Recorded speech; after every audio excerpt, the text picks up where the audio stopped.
Hello everyone, welcome to my YouTube channel let's get up knowledge. तो student, आज हम देखने वाले हैं क्लास 12 ज्योग्राफी के important remark question specially for your term 2 examination.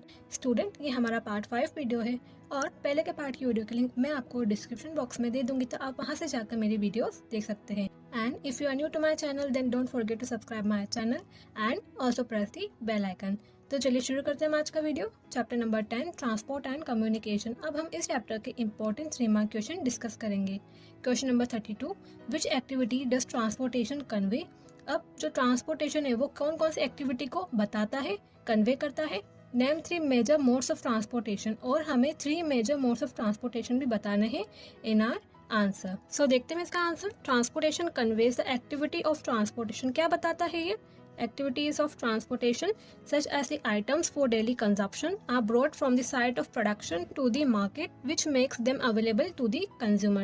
Daily consumption के जो आइटम है उनको from the site of production, जहाँ से उनका प्रोडक्शन हो रहा है वहां से उन्हें कहाँ पर लाना, मार्केट में लाना, जिससे क्या हो, ये जो आइटम है वो कंज्यूमर तक अवेलेबल हो। तो ये एक्टिविटी ट्रांसपोर्टेशन कन्वे करता है। Now the modes of transport are, point number 1, land. Land transport includes road, railway and pipeline. क्या इंक्लूड होता है लैंड ट्रांसपोर्ट में? Road, railway and pipeline. Point number 2, water.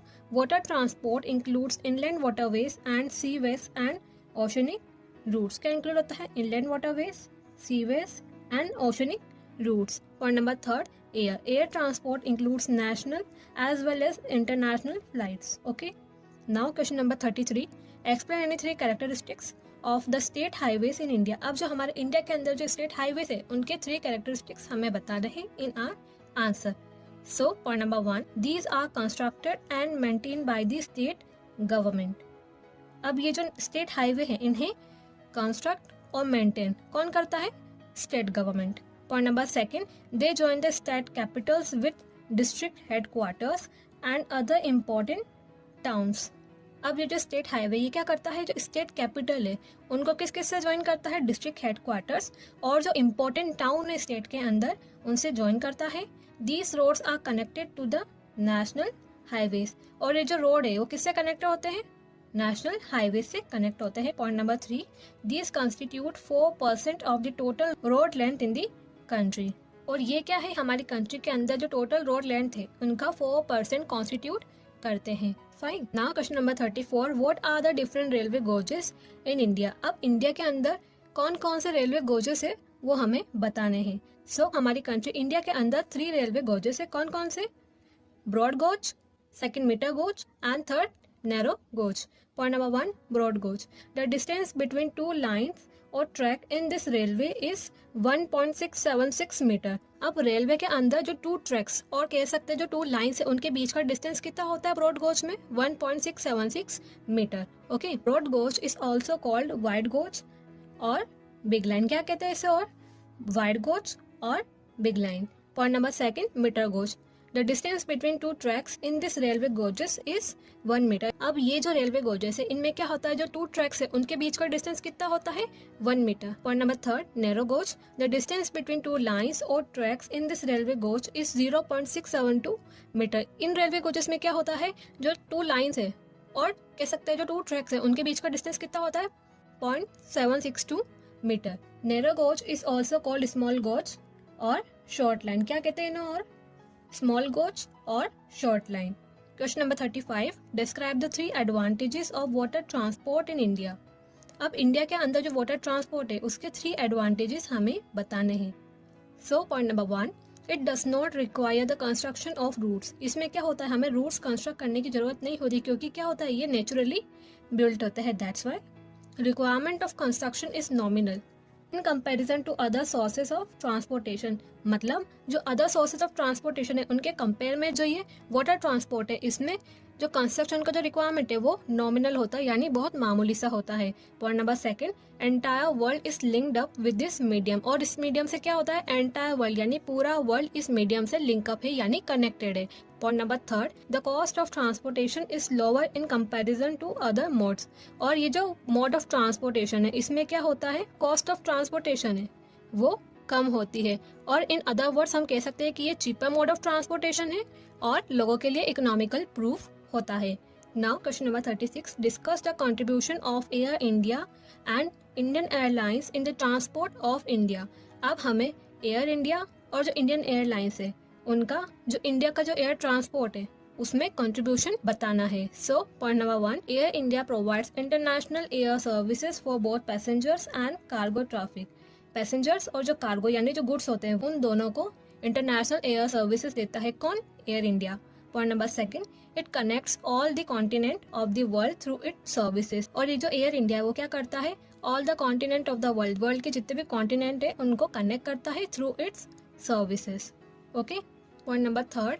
The country's largest state owned domestic carrier Indian airlines connect all the state of India and it's widely used in domestic passenger as well as cargo transportation. अब ये जो Indian airlines है वो क्या है? हमारी country का largest state owned domestic carrier है और ये क्या करता है? हमारी इंडिया के अंदर जितने भी स्टेट्स हैं उनको कनेक्ट करता है और वाइडली किस में यूज होता है? डोमेस्टिक पैसेंजर्स और जो कार्गो है उनका डोमेस्टिक ट्रांसपोर्टेशन में काम आता है ये. और आप इसे ऐसे भी याद रख सकते हैं कि प्राइमरीली किस पे फोकस करता है? इंटरनेशनल रूट्स पे फोकस करता है और जो इंडियन एयरलाइंस है वो किस पे फोकस करता है? प्राइमरीली डोमेस्टिक रूट्स पे फोकस करता है. Question number 37. Explain the significance of internet services in the field of personal communication system in India. अब हमें क्या करना है? जो पर्सनल कम्युनिकेशन सिस्टम है हमारी इंडिया के अंदर उसमें इंटरनेट सर्विसेज का सिग्निफिकेंस एक्सप्लेन करना है या बताना है. So point number 1. In India among all personal communications internet services play a significant role. हमारे इंडिया के अंदर क्या है? जितना भी पर्सनल कम्युनिकेशन है उसमें जो इंटरनेट सर्विसेज है वो एक सिग्निफिकेंट या इम्पोर्टेंट रोल प्ले करता है. It enables the user to establish the direct contact through email to get access to the world of knowledge and information. ये जो इंटरनेट सर्विसेज है इसकी वजह से क्या हो रहा है? जो डायरेक्ट कॉन्टैक्ट है वो एस्टैब्लिश हो रहा है थ्रू ईमेल और इसकी वजह से क्या हो रहा है? एक्सेस मिल रहा है लोगों को to the world of knowledge and information. Point number 2. Its demand increasing day by day for e commerce. अब इसकी जो डिमांड है इंटरनेट सर्विसेज की वो इंक्रीज हो रही है डे बाय डे. क्यों? फॉर ई कॉमर्स के लिए and carrying out money transaction. और किस लिए? जो मनी ट्रांजैक्शन है उनको कैरी आउट करने के लिए भी जो इंटरनेट सर्विसेज है उनका डिमांड इंक्रीज हो रहा है day by day. Point number 3. The internet is a huge central warehouse of data with detailed information on various items which enables the basic facilities of direct communication at very low cost. अब क्या है? जो internet है वो data का बहुत बड़ा central ware house है और इसमें क्या होता है? हर आइटम पे या वेरियस आइटम पे हमें डिटेल इन्फॉर्मेशन जानने को मिलती है और इसकी वजह से क्या होता है? जो हमें डायरेक्ट कम्युनिकेशन की जो बेसिक फैसिलिटीज है वो लो कॉस्ट पे मिल जाती है. Fine. Now chapter number 12. Geographical perspective on selected issues and problems. अब हम इस चैप्टर के इंपॉर्टेंट रिमार्क क्वेश्चंस डिस्कस करेंगे. So question number 38. The urban waste should be properly treated as a resource for various needs of mankind. Explain the values that can help in changing the urban waste into resources. अब हमें इस question में एक statement दे रखा है कि the urban waste should be properly treated as a resource for various needs of mankind. अब ये स्टेटमेंट ये कह रहा है कि जो अर्बन वेस्ट है उन्हें हमें प्रॉपर्ली ट्रीट करना चाहिए. किस तरीके से? एक रिसोर्स की तरीके से जिससे क्या हो? ह्यूमन की और जो वेरियस नीड्स है वो फुलफिल हो. तो हमें कुछ वैल्यूज एक्सप्लेन करनी है जो हमें हमारे अंदर इंकलकेट करनी पड़ेगी जिससे क्या हो? जो अर्बन वेस्ट है वो एक रिसोर्सेज के अंदर चेंज हो सके या उसको चेंज होने में हेल्प कर सके. सो कौन कौन सी वैल्यूज हमें हमारे अंदर इंकलकेट करनी पड़ेगी for this? Point number 1. Creating awareness. Point number 2. To evolve the new techniques. Point number 3. Caring attitude towards urban waste. Point number 1. Creating awareness. Society should be made aware for using the urban waste in the productive use. अब हमें क्या करना पड़ेगा? Society को aware करना पड़ेगा कि किस तरीके से जो अर्बन वेस्ट है उन्हें प्रोडक्टिव वे में यूज करा जा सकता है. जैसे जो किचन का और जो गार्डन का जो वेस्ट होता है उन्हें हम कंपोस्ट में भी कन्वर्ट कर सकते हैं जो कि अगेन क्या है? हमारे काम में आने वाला है. सो ऐसा कब पॉसिबल हो पाएगा? जब हम लोगों के बीच में अवेयरनेस क्रिएट करेंगे तब. Point number 2. Innovative production techniques should be use such as waste exchanges process in which the waste product of one process becomes the raw material for the next process. अब हमें innovative production technique use करनी पड़ेगी जिससे क्या हो? Waste exchange process हो जिसमें क्या होता है? अगर एक प्रोसेस में अगर वेस्ट प्रोडक्ट निकल रहा है तो वो दूसरी प्रोडक्ट में एक रॉ मटेरियल की जैसे यूज हो तो ये क्या है, वेस्ट एक्सचेंज प्रोसेस। और इस प्रोसेस के वजह से क्या होगा, ऐसा वेस्ट जिसे एलिमिनेट करना डिफिकल्ट होता है वो भी यूज में आ जाएगा। Okay, for example in the manufacturing of soap glycerine will be extracted from the waste. अब क्या है, मैन्युफैक्चरिंग ऑफ सोप हो रहा है तो उसमें फर्स्ट प्रोसेस में सोप मैन्युफैक्चर हुआ, फिर वेस्ट निकला, फिर सेकेंड प्रोसेस में जो वेस्ट है उसे as a raw material use करा गया, फिर उससे क्या निकला, ग्लिसरीन निकला। तो ये क्या है हमारा वेस्ट एक्सचेंज प्रोसेस। और इसकी वजह से क्या होता है, जो वेस्ट है वो भी काम में आ जाता है, जो कि डिफिकल्ट टू एलिमिनेट होता है। Point number 3, caring attitude towards urban waste. The urban waste should be treated with care as scraps can be used at the beginning of the manufacturing process so that they do not become a waste product. अब जो urban waste जैसे कि scraps, उन्हें भी हम क्या कर सकते हैं, बिगिनिंग ऑफ मैन्युफैक्चरिंग प्रोसेस में यूज कर सकते हैं, जिससे क्या हो, ये स्क्रैप्स भी एक वेस्ट प्रोडक्ट ना बने और वो यूज में आ जाए। For example iron scraps instead of being wasted, उन्हें कहाँ यूज करा जा रहा है, मिनी स्टील प्लांट में, फॉर मेकिंग वेरियस प्रोडक्ट, जिससे क्या हो, अर्बन वेस्ट उनका सेटलमेंट हो सके और साथ ही साथ उन्हें हम प्रोडक्टिव वे में यूज कर सके। और ये कब पॉसिबल हो पाएगा, जब हम जो अर्बन वेस्ट है उसकी तरफ केयरिंग एटीट्यूड रखेंगे, तब भी पॉसिबल हो पाएगा। So now question number 39, why is the urban waste disposal is a serious problem in India, explain any 3 reasons. अब हमें बताना है कि जो अर्बन वेस्ट डिस्पोजल है वो हमारे कंट्री इंडिया में एक सीरियस प्रॉब्लम क्यों है, और इसके हमें 3 रीजन भी देने हैं। So point number 1, solid wastes cause health hazards through creation of obnoxious smell and harboring of flies and rodents, which acts as a carrier of diseases like typhoid, malaria, diarrhea, cholera, etc. अब क्या हो रहा है, जो solid waste है उसकी वजह से क्या हो रहा है, हेल्थ हजार्ड हो रहा है, यानी हमारी हेल्थ को खतरा हो रहा है। क्यों, क्योंकि इसकी वजह से क्या हो रहा है, ऑब्नॉक्शियस स्मेल क्रिएट हो रही है, यानी जो अनप्लीजेंट स्मेल होती है वो क्रिएट हो रही है। और साथ ही साथ क्या हो रहा है, हार्बरिंग ऑफ फ्लाइज और रोडेंट्स, यानी ऐसे एनिमल्स जिनके शार्प तीस होते हैं जैसे माउस, ऐसे एनिमल्स को भी इनकी वजह से हार्बर मिल रहा है। और साथ ही साथ ये जो सॉलिड वेस्ट है ये कैरियर ऑफ डिजीज, यानी डिजीज कॉज कर रहा है, जैसे typhoid, malaria, diarrhoea, cholera etcetera. Point number 2, these wastes cause frequent nuisance as and when these are carelessly handled, spread by winds and splattered through rain water. अब क्या होता है, ये जो अर्बन वेस्ट है जब इन्हें केयरलेसली हैंडल किया जाता है तो ये क्या करते हैं, एक न्यूसेंस क्रिएट कर देते हैं। कैसे कि ये कभी विंड के थ्रू स्प्रेड हो जाते हैं, या कभी जो रेन वाटर यानी जब बारिश होती है तब स्प्लिटेड हो जाते हैं रोड पे, जिसकी वजह से क्या होता है, न्यूसेंस क्रिएट हो जाता है और लोगों के लिए प्रॉब्लमेटिक बन जाता है। Point number 3, the dumping of industrial waste into river leads to water pollution. जो इंडस्ट्रियल वेस्ट है उन्हें रिवर में डंप करने की वजह से क्या हो रहा है, वाटर पोल्यूशन हो रहा है। River pollution from the city based industries and untreated sewage leads to serious health problem downstream.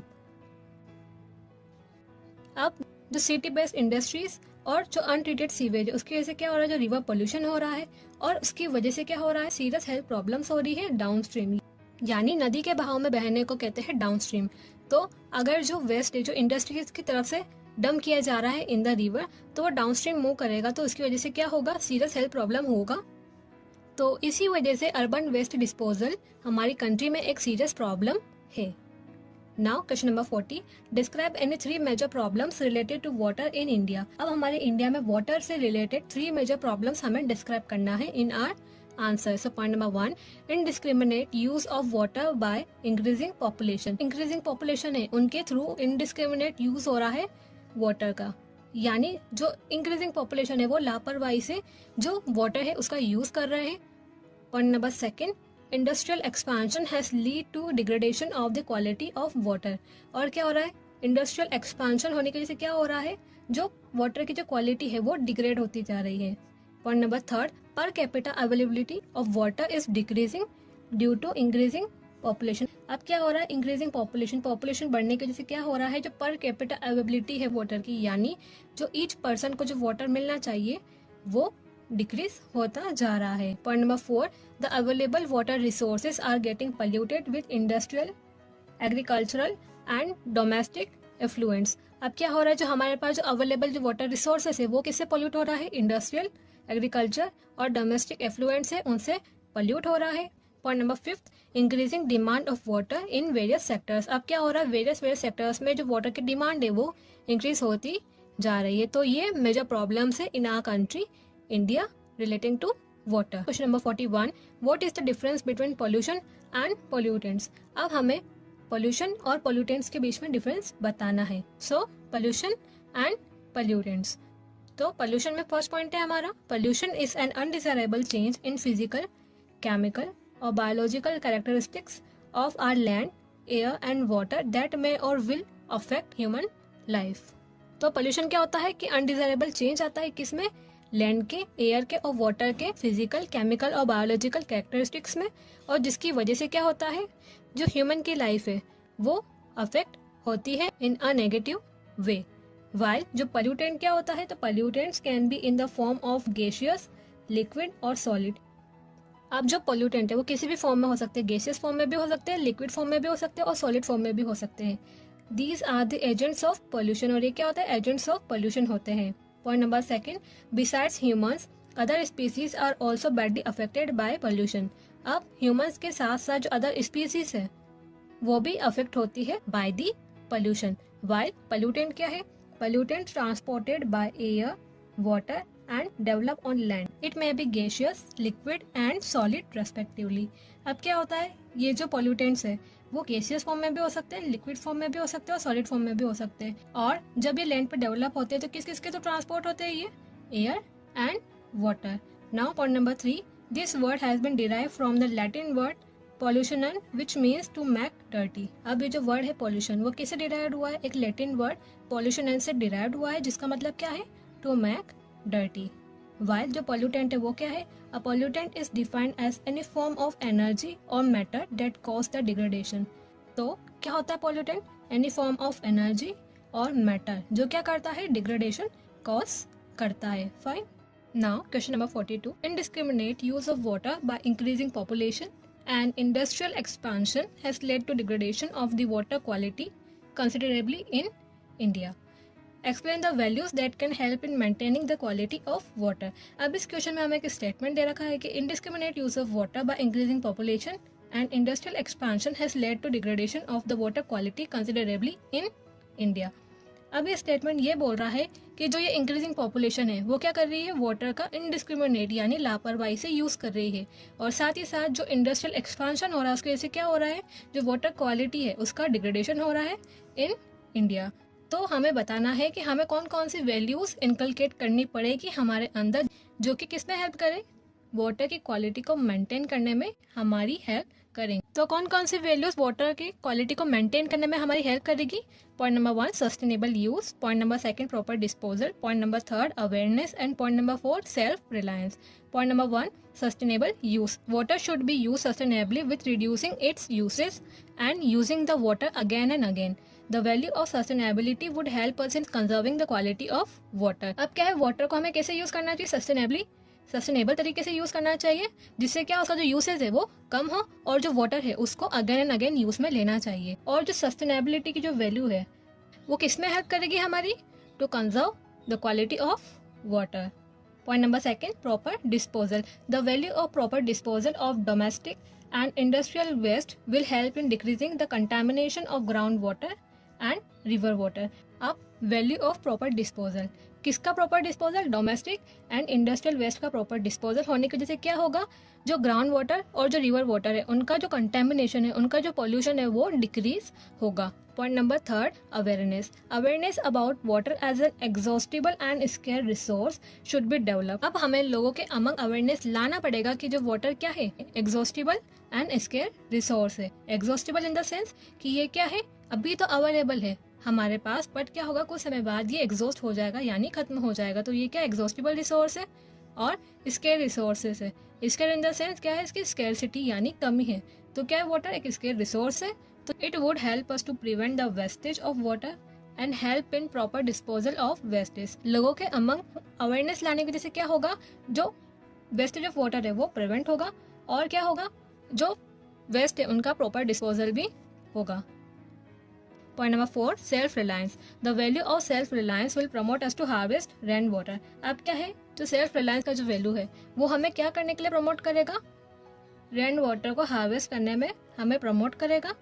That can be useful in bringing down the contamination of water quality by recharging the ground water. और इसकी वजह से क्या होगा, जो water quality का जो contamination हो रहा है और कह सकते हैं जो वाटर क्वालिटी में जो डिक्रीमेंट हो रहा है उसे इम्प्रूव करने में ये वैल्यू हमारी हेल्प करेगी by recharging the ground water. Okay, now question number 43, explain the reasons for the coming up of slums in developing countries like India with suitable examples. अब डेवलपिंग कंट्रीज लाइक इंडिया, वहाँ पे क्या हो रहा है, धीरे धीरे स्लम्स कमिंग अप हो रहे हैं, यानी स्लम्स बनते जा रहे हैं। तो उसके पीछे के रीजंस हमें एक्सप्लेन करने हैं with suitable examples. So point number 1, slums और झुग्गी झोपड़ी clusters are colonies of shanty structures.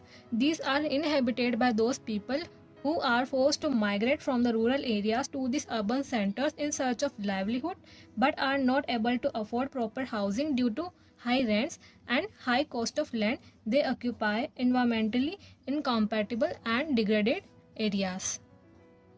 अब जो स्लम्स और झुग्गी झोपड़ी ये क्या होता है, जो शैंटी स्ट्रक्चर्स होते हैं, यानी ऐसे स्ट्रक्चर जो वेल बिल्ट नहीं होते हैं उनका कॉलोनीज होते हैं।